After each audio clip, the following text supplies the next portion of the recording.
Of course, another major story that has been impacting the political discourse over the course of the past few weeks is the Epstein situation. President Donald Trump had campaigned over the course of the election to release the files, and of course, just a few weeks into his second non-consecutive term, he invited a bunch of influencers to the White House who then came outside of the West Wing holding up binders, claiming to have some of the new riveting information on the Epstein files. But then, of course, most of it was redacted, and now as a result, you have Democrats calling on the White House to release all of the files in its entirety. You have some reports suggesting that the president himself is involved and implicated, essentially, in some of these files. And then furthermore to that, you also have some Republicans who are coming out and demanding transparency over this. It's certainly fracturing the Republican Party, people like Charlie Kirk, Megyn Kelly, beyond even just members of Congress coming out and demanding more answers. I want to bring in now Lauren Green, congressional reporter for the DC Examiner. Thanks so much for joining us. Thanks for having me.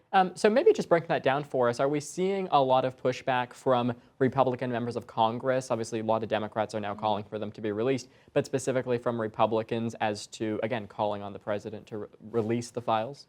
Yeah, other than, as of, I think, last week, there were 11 Republicans signed on to the Representative Massey and Khanna discharge petition would essentially discharge petition forces the release of something if it does pass, and it forces a vote on the House floor because Speaker Johnson right now wants to give the White House time to figure out the Epstein stuff on their own before Congress makes a vote to force the release of files. So a discharge petition essentially would force legislation on the floor to be voted on and put members on record. And I think a lot of Republican members don't want to be on record to vote for the force of the release of the Epstein files because the White House hasn't necessarily addressed it head on yet.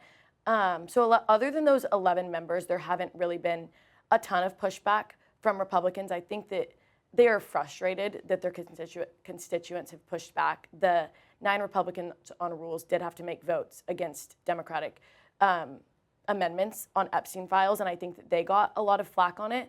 But so far, Republicans haven't had to take like an on-record vote on the House floor yet.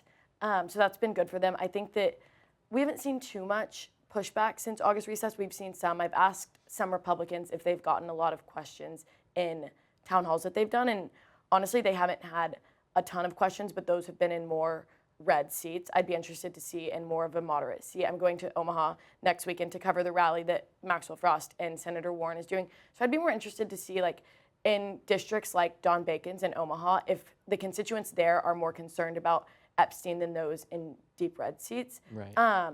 But I wouldn't say that too many Republicans have heavily pushed back. I think that they've done their due diligence to stay a little bit out of the media or like out of the heat of their constituents, but I would not say that Republicans have pushed on them drastically to release them other than House oversight subpoenaing the DOJ and a list of attorney generals and FBI directors. One of the main arguments, too, obviously, that the Democrats are making is that, you know, it has to do with transparency and that if Donald Trump wants it, as he says, the issue to just go away and not talk about it, then the obvious answer is just to release the files and move past it.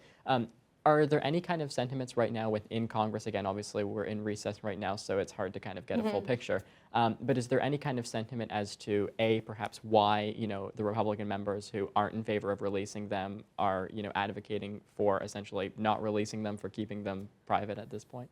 Yeah, I think that a lot of it does have to do with where Trump stands. These members don't like to break from the president. I mean, that is pretty typical in a party in the majority that has the presidency. So I think that a lot of it does just have to do with not wanting to push back on President Trump. I mean, you've seen what happens when members push back on President Trump. He is pretty keen to challenging his own party in primaries if they aren't doing necessarily exactly what he likes. So I think that the majority of them kind of staying out of it is just kind of staying in the good graces of the president.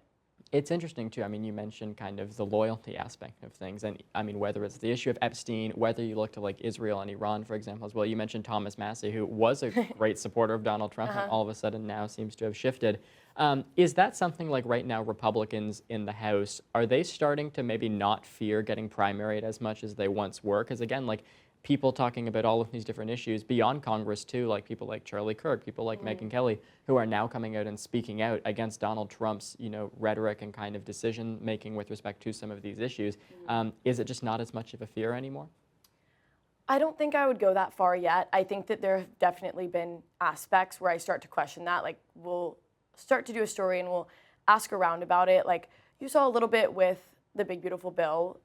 There was multiple times that we didn't think it would pass. There were multiple holdouts, but in the end, Johnson passed the big beautiful bill, which is a massive piece of legislation with the most slim majority in history, with ultimately 1 or 2 people that voted against it. And so I think that that just does go to show that the president does still hold the power. The president really did maneuver things like the big beautiful bill and made people fall into line, and they did.